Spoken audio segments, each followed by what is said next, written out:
আল্লাহ পাক রব্বুল আলামিন বলবেন ওয়ামতাজুল ইয়াউমা আইয়ুহাল মুজরিমুন, ওরে আমি মাওলার সাথে যাদের সম্পর্ক নাই তোমরা আলাদা হয়ে যাও।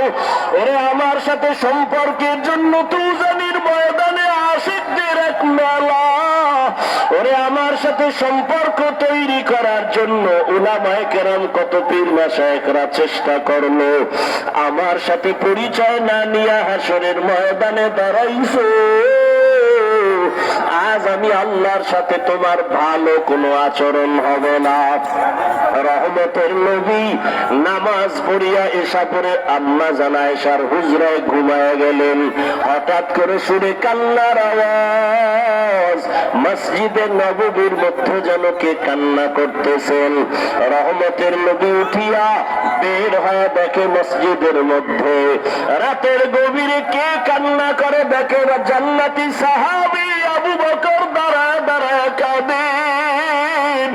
মায়ের নবী ডাক দিয়া বলে আবু বকর গভীর রাতে মসজিদে নববীতে কেন নামাজে দাঁড়ায় কাঁদেন? আবু বকর বলেন ইয়া রাসূলুল্লাহ, আল্লাহর আদালতে কেমনে যে দাঁড়াইয়া হিসাব দিব।